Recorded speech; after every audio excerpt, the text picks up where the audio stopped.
Assalamualaikum warahmatullahi wabarakatuh. Good morning student. How are you today? Semoga kalian semua dalam keadaan sehat walafiat ya. Tetap semangat, tetap menjaga kesehatan, tetap belajar meskipun dari rumah. Today, hari ini kita akan belajar grammar bab 2 dan bab 3. Bu Afi gabung sekalian ya, agar menghemat waktu karena materinya masih banyak. Hari ini yang kita pelajari adalah simple future tense dan simple present tense. Silakan nanti kalian simak baik-baik video yang sudah dibuat Bu Afi. Simple future tense. Apa itu simple future tense ya? Simple future tense itu digunakan untuk menyatakan bahwa suatu peristiwa atau tindakan terjadi di masa depan, baik secara spontan atau terencana. Berarti terjadinya yang akan datang atau besok ya. Nah, pola kalimatnya bagaimana? Kalau kalimat positifnya ya plus subjek ditambah will ditambah kata kerja pertama. Sedangkan negatifnya sama, cuman setelah will ditambah not ya. Kalau kalimat interrogatifnya atau kalimat tanya, will ditaruh di depan, subjeknya masih tetap tidak berubah ya. Terus ditambah kata kerja pertama, kemudian dilanjutkan titik-titiknya apa, misalnya ada tambahan, dan jangan lupa diakhiri tanda tanya. Example, contohnya silakan kalian lihat ya. Kalimat positifnya, you will buy a new shoes in Elizabeth. Kamu akan membeli sepatu baru di Elizabeth. Itu kalimat positifnya. Kemudian kalimat negatifnya tinggal ditambahkan not ya.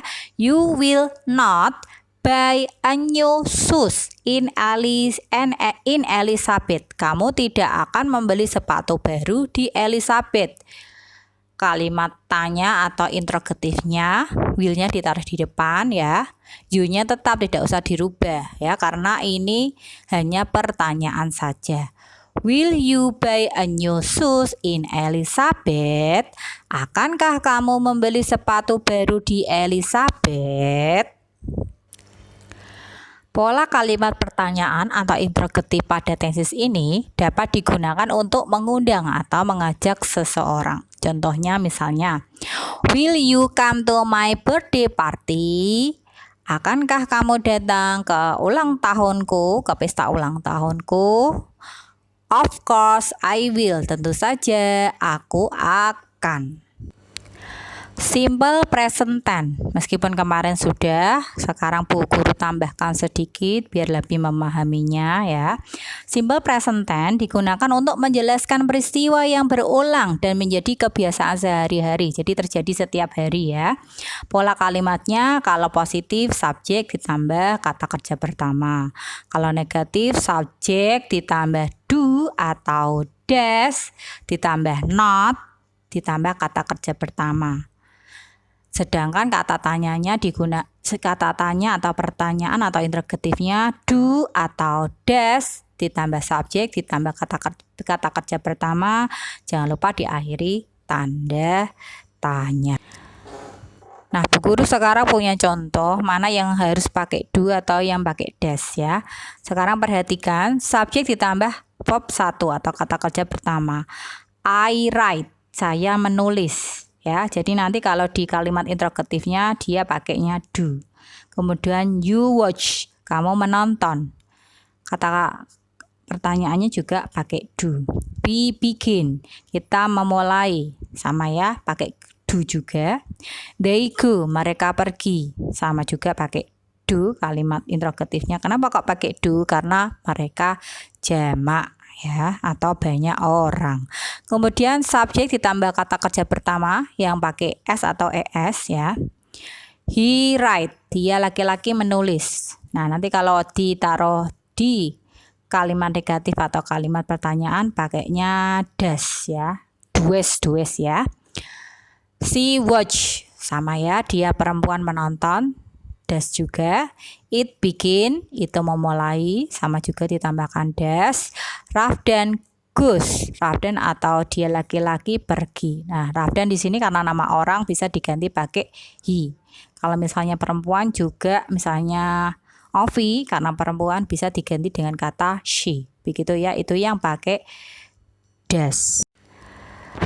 Pada pola kalimat ini dapat digunakan adverb of frequency, yaitu sebagai penanda bahwa sebuah kegiatan itu sering dilakukan, ya. Jadi sebagai kebiasaan sehari-hari yang kalian lakukan. Pola kalimatnya bagaimana? Subjek ditambah adverb frequency ditambah kata kerja pertama s atau es. Yang termasuk adverb of frequency itu apa saja? Usually, biasanya. Always, selalu. Ever, pernah. Never, tidak pernah. Seldom, jarang. Often, sering. Sometimes, kadang-kadang. Nah, sekarang perhatikan contohnya. I usually go to school at 6 o'clock. Saya biasanya pergi ke sekolah jam 6 tepat. She always eats the fried rice every morning. Dia selalu makan nasi goreng setiap pagi. You ever watch the serial Upin and Ipin? Kamu pernah menonton serial Upin dan Ipin? We never come late to school every day. Kita tidak pernah datang terlambat ke sekolah setiap hari. They seldom write a new comic. Mereka jarang menulis komik baru. He often read a newspaper. Dia sering membaca surat kabar. Anita sometimes gets kecap. Anita kadang-kadang mendapatkan kecap. Untuk menanyakan aktivitas yang biasa dilakukan oleh seseorang, kita dapat menggunakan ungkapan. Pola kalimatnya what ditambah do atau does ditambah subjek ditambah adverb of frequency ditambah kata kerja pertama ditambah bla bla bla, jangan lupa tanda tanya. Ini yang kalimatnya membutuhkan jawaban ya, tidak yes no question ya. Makanya ditambahkan what ya.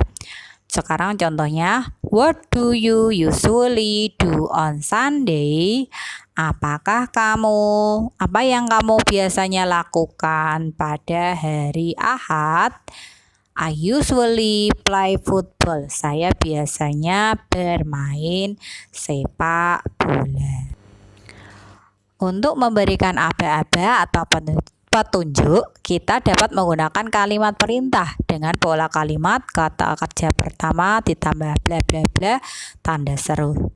Example, kick the ball Adi, tendang bolanya Adi, ya. Itu kalimat perintah ya. Jadi kata kerja pertama terus ditambahkan apa ya, terus nama orang atau benda bisa ya. Kemudian walk up Budi, bangunlah Budi.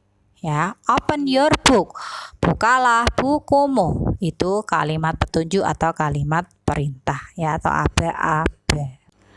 Untuk meminta bantuan dapat digunakan ungkapan can you help me to ditambah kata kerja pertama bla bla bla tanda tanya. Contohnya, can you help me to do my homework? Dapatkah kamu membantuku untuk mengerjakan PR-ku? Ya.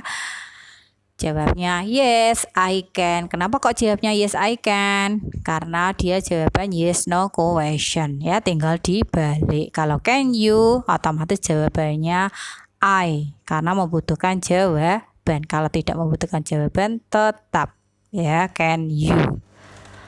Oke, Bu Guru akhiri. Semoga apa yang disampaikan Bu Guru anak-anak memahaminya ya. Kalau belum paham silakan diulang-ulang sampai memahaminya. Terima kasih atas partisipasinya, tetap semangat meskipun belajar dari rumah. Semoga apa yang disampaikan Bu Ovi menambah ilmu kalian dan menjadi ilmu yang bermanfaat. Assalamualaikum warahmatullahi wabarakatuh.